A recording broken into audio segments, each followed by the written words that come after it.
Hay errores que manchan, hay errores que duelen, y hay errores que destruyen el alma. La historia de hoy es sobre un error de ese calibre.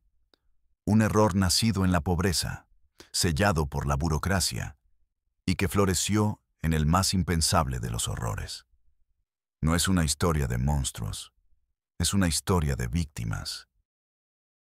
3 personas atrapadas en una telaraña tejida por el destino y la indiferencia humana. Una tragedia griega, sucediendo ahora en nuestras ciudades.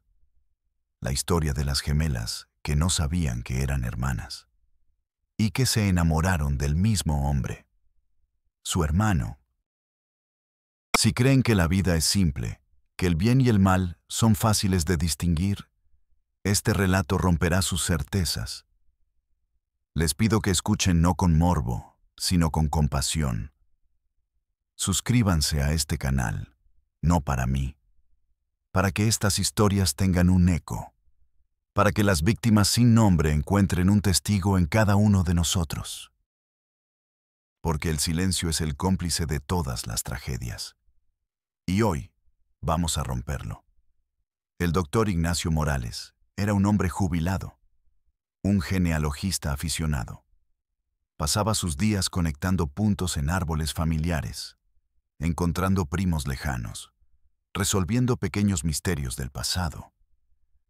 Era un pasatiempo tranquilo, ordenado. Hasta que llegó el caso de Mariana. Mariana le envió su kit de ADN por una simple curiosidad. Quería saber más sobre sus ancestros. Un procedimiento de rutina. El resultado llegó semanas después, y no tenía sentido. El sistema marcó una coincidencia genética del 99,9%. Una hermana gemela idéntica. Mariana había sido adoptada. Siempre supo que era hija única en su familia adoptiva. Ignacio la llamó, le dio la noticia. Mariana rompió en llanto al otro lado de la línea. Una mezcla de shock y alegría. ¿Dónde está? ¿Quién es? Necesito conocerla. Ignacio le prometió que la ayudaría. La hermana gemela vivía en otro estado, a 500 kilómetros de distancia. Su nombre era Sofía. Ignacio la contactó. Le explicó la situación. Sofía, al igual que Mariana, había sido adoptada. También creía ser hija única. La conexión fue inmediata, mágica.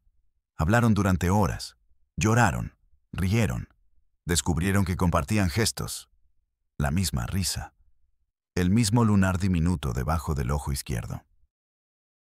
Eran 2 mitades de un mismo ser, reunidas por la ciencia. Ignacio se sintió orgulloso. Había obrado un pequeño milagro, pero algo en su mente no encajaba. Una pequeña pieza de información que le molestaba, una anomalía en los datos. En el perfil de Mariana, ella había listado a su esposo, Alejandro. En el perfil de Sofía, para completar el cuadro familiar, ella había mencionado a su pareja de años. También se llamaba Alejandro. Una coincidencia, pensó Ignacio. Pero la duda era una espina. Le pidió a Mariana, con el pretexto de completar el árbol genealógico, si su esposo estaría dispuesto a hacerse una prueba de ADN. Solo para ver las líneas ancestrales de la nueva familia. Mintió. Alejandro aceptó. Era un hombre amable, feliz por su esposa. La muestra llegó. Ignacio la procesó. Y cuando vio los resultados, sintió que el suelo desaparecía bajo sus pies. El mundo se detuvo. El monitor de su computadora emitía una luz fría y cruel. Mostraba una verdad imposible, una abominación estadística. Alejandro, el esposo de Mariana, la pareja de Sofía, no era solo el mismo hombre, era el hermano biológico de ambas. Los 3 eran hijos de la misma madre. Ignacio sintió que el aire le faltaba. Se levantó y tuvo que apoyarse en la pared. La habitación le daba vueltas. Había pasado de ser el artífice de un reencuentro feliz a ser el portador de una plaga, el heraldo de un apocalipsis personal. ¿Cómo se le dice a alguien que el amor de su vida es su propia sangre? ¿Cómo se le anuncia a una familia que su hogar está construido sobre el tabú más antiguo de la humanidad? Ya no era un genealogista, era un verdugo. Mariana y Alejandro vivían en una casa bonita en un suburbio tranquilo. Tenían un perro, un jardín, una vida de postal. Se conocieron en la universidad. Fue un amor a primera vista, una conexión inexplicable. «Es como si te conociera de toda la vida», le decía ella. Él sentía lo mismo. Se entendían sin hablar. Terminaban las frases del otro. Eran, en todos los sentidos, almas gemelas. Se casaron a los 25. Una boda en la playa. Llevaban 5 años de un matrimonio feliz, sólido, envidiable. Intentaban tener un hijo. Llevaban 2 años intentándolo. Sin éxito. Los médicos no encontraban ninguna razón física. «Solo sigan intentando», les decían. A veces pasa. El fracaso mensual era una pequeña sombra en su felicidad. Pero su amor era más fuerte. Sofía y Alejandro vivían en un apartamento en la ciudad, un lugar pequeño, lleno de libros y música. La vida de Sofía había sido más dura que la de Mariana.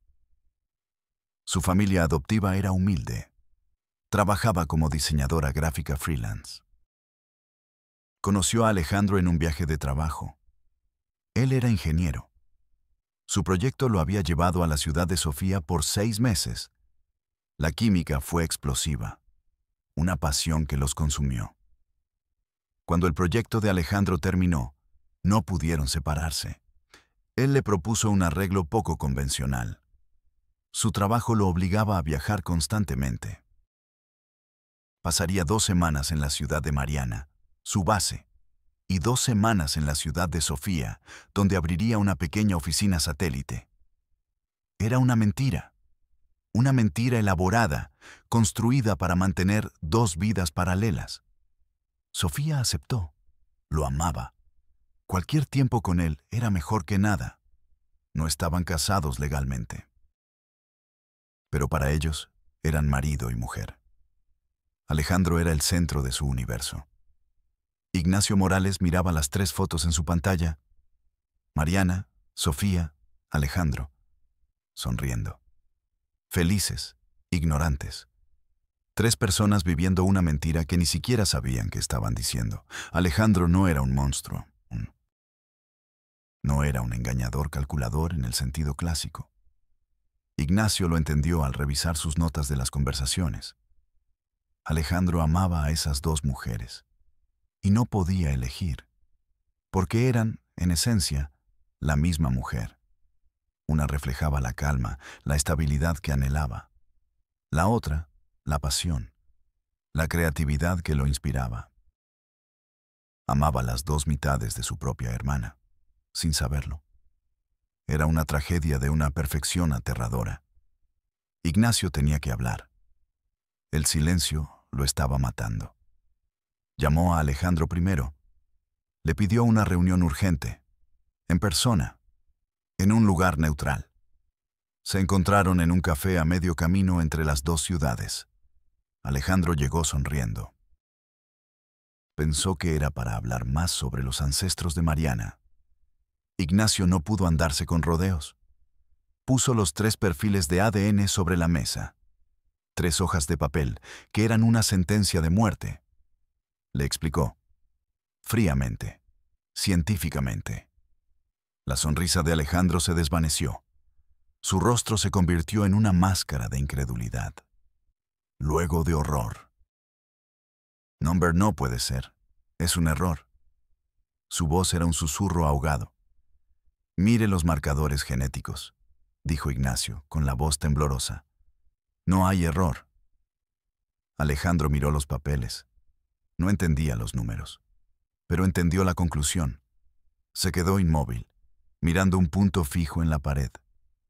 Sus manos empezaron a temblar. Dejó caer la taza de café. Se hizo añicos en el suelo. No se movió. No parpadeó. El color desapareció de su rostro. «Dios mío», susurró. «¿Qué he hecho?». Ignacio sintió una punzada de compasión abrumadora. El hombre frente a él no era un villano. Era el epicentro de un terremoto del que no tenía culpa. Era un hombre que acababa de descubrir que toda su vida, todo su amor, era un pecado, un error, una aberración. ¿Cómo nace una tragedia así? No aparece de la nada.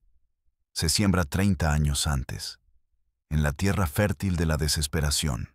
Ignacio Morales, ahora impulsado por una necesidad obsesiva de entender, se convirtió en detective.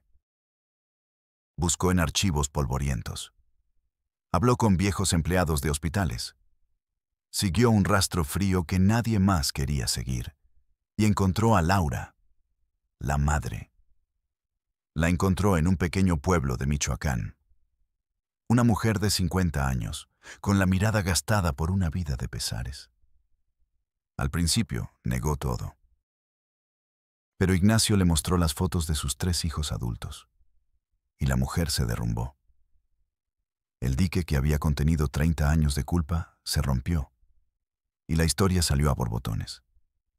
Tenía 19 años. Estaba sola, pobre, embarazada de un hombre que se fue en cuanto supo la noticia. Fue al hospital público a dar a luz. Nadie le había hecho un ultrasonido. Pensaba que era un bebé. Fueron 3, 2 niñas y un niño, trillizos. El pánico la paralizó. No podía alimentar a una boca, menos a 3. Una enfermera del turno de noche se le acercó. Una mujer de corazón podrido y manos rápidas le hizo una oferta. «Yo conozco a 2 familias buenas», le dijo. «Ricas. No pueden tener hijos. Pagarían bien por las niñas». La enfermera lo pintó como un acto de misericordia. «Les darás una vida mejor, una vida que tú nunca podrás darles». Laura, drogada por el parto, aterrorizada por el futuro, aceptó. Le dieron un fajo de billetes, suficiente para desaparecer, para empezar de nuevo. La enfermera falsificó los registros. Las 2 niñas fueron declaradas como nacidas muertas. Nunca existieron oficialmente. Fueron vendidas a 2 familias diferentes, en 2 estados diferentes. Mariana y Sofía. Laura se quedó con el niño. Alejandro. Se fue del pueblo esa misma noche. Nunca miró atrás. Pero el recuerdo de las 2 caras pequeñas que abandonó la persiguió en cada pesadilla durante 30 años. Era el secreto que la estaba matando por dentro. Un crimen perfecto, nacido del desamparo y la corrupción. Un crimen que el sistema nunca detectó. Porque el sistema no está diseñado para buscar a los que no existen en el papel. Con la verdad en sus manos, una verdad monstruosa y completa, Ignacio Morales hizo lo que cualquier ciudadano decente haría. Acudió a las autoridades. Creía, ingenuamente, que el sistema se movilizaría, que buscaría corregir el error, ofrecer alguna forma de justicia. Estaba equivocado. Su primera parada fue el Registro Civil Central. Un edificio laberíntico con olor a papel viejo y tiempo estancado. Consiguió una cita con un subdirector. Un hombre con un bigote gris y una paciencia visiblemente limitada. Ignacio extendió los documentos sobre el escritorio. Las pruebas de ADN. La confesión firmada de Laura. Las fotos. Necesito que se anulen los certificados de nacimiento falsos de las 2 chicas y se emitan los correctos. Necesitan saber quiénes son, oficialmente. El subdirector examinó los papeles sin tocarlos. Ajustó sus gafas. «Doctor Morales, esto es irregular. Los documentos originales de estas señoritas dicen que sus padres son sus padres adoptivos. Esos son los documentos legales. Pero son falsos. comprados a una traficante de bebés, replicó Ignacio. El burócrata suspiró. Un sonido de fastidio. Para anular un acta de nacimiento se necesita una orden judicial de un tribunal familiar. Y para eso necesita probar el delito original, el tráfico. Miró a Ignacio por encima de sus gafas. ¿Tiene pruebas del pago? ¿El nombre de la enfermera? ¿Testigos del hospital de hace 30 años? Sin eso, solo tiene el testimonio de una mujer que podría estar loca o mintiendo. Empujó los papeles de vuelta. Llene el formato 14-C. Solicitud de revisión de archivo muerto. La respuesta tarda de 6 a 8 meses. Ignacio sintió un frío en el estómago. No estaban hablando de personas, estaban hablando de formatos, de procedimientos. El horror humano se traducía en un número de expediente. Salió de esa oficina sintiendo el peso de la indiferencia institucional. Era como gritar en una habitación a prueba de sonido. Su siguiente intento fue la Fiscalía especializada en trata de personas. Quizás ellos entenderían la gravedad del crimen original. Lo recibió una fiscal joven, ambiciosa, con una mirada afilada. Escuchó la historia de Ignacio con una atención casi depredadora. Por un momento, Ignacio sintió esperanza. La fiscal terminó de escuchar. Juntó las manos. Es una historia fascinante, doctor. Terrible. Hizo una pausa. Pero el delito de trata, en este caso, ha prescrito. Han pasado 30 años. La ley tiene límites de tiempo. Pero las consecuencias están sucediendo ahora. Hay un matrimonio incestuoso por culpa de ese delito. La fiscal sonrió.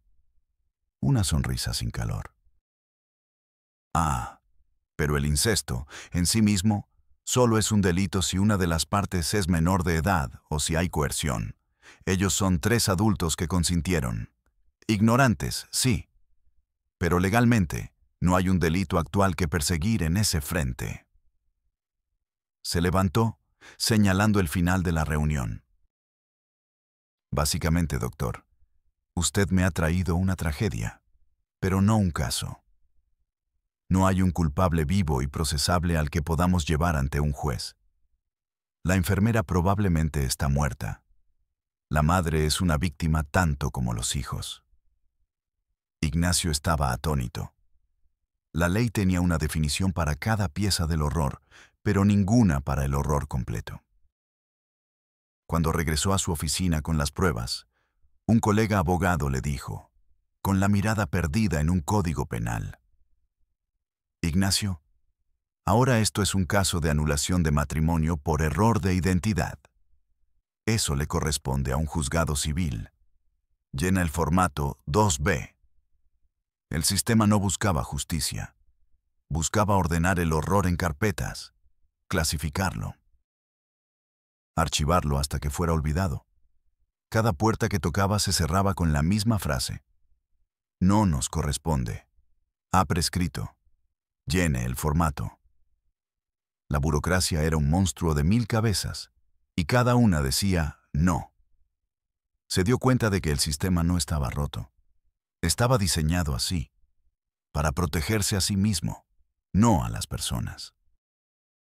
La tragedia de Mariana, Sofía y Alejandro no encajaba en ninguna de sus casillas.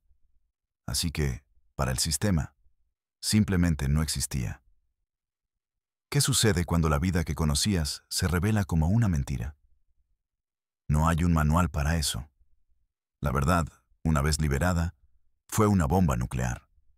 Alejandro desapareció. Dejó 2 cartas. Una para Mariana, una para Sofía.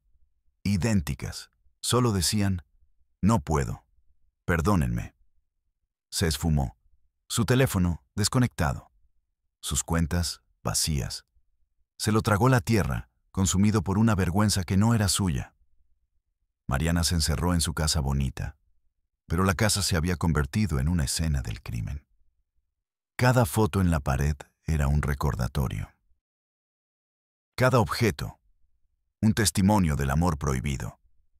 Una noche, rompió todos los marcos de fotos. Cortó su rostro de cada imagen. Intentaba borrarlo. Pero no podía borrarlo de su memoria. Dejó de comer. Dejó de dormir. El amor de su vida se había transformado en la fuente de su más profunda repulsión. Una mañana, su vecina la encontró en el jardín, sentada en el césped, inmóvil, con la mirada perdida. Había estado allí toda la noche. Sofía reaccionó de otra manera, con ira, una ira dirigida a un universo injusto, a una madre que la abandonó, a un sistema que nunca la buscó. Se cortó el pelo, se tiñó de un color oscuro. Cualquier cosa para no parecerse a Mariana, para no ver en el espejo el rostro de la mujer que había compartido, sin saberlo, a su propio hermano. La conexión mágica que sintió con su hermana gemela se había vuelto tóxica. Ver a Mariana era ver su propia tragedia reflejada. Dejaron de hablarse. El reencuentro soñado se convirtió en otra víctima de la verdad. Ignacio Morales nunca volvió a la genealogía. El caso lo rompió. Guarda los 3 perfiles de ADN en una caja fuerte. 3 hojas de papel que resumen una catástrofe evitable. La tragedia no fue el incesto. Ese fue solo el síntoma. La verdadera enfermedad fue un sistema que permite que un niño nazca y nunca exista en papel. Una enfermera corrupta, un hospital negligente, un registro civil indiferente. 30 años de pequeños fracasos burocráticos que se acumularon hasta crear un monstruo. Mariana, Sofía y Alejandro no son los únicos, son solo los que conocemos. ¿Cuántos otros niños fantasmas hay por ahí? ¿Cuántas otras vidas están en curso de colisión simplemente porque a alguien, en algún lugar, no le importó hacer bien su trabajo? El error ya está hecho. Las vidas destrozadas. Y el sistema, como siempre, sigue funcionando, archivando el horror. Esperando la siguiente tragedia que tampoco encajará en sus formularios.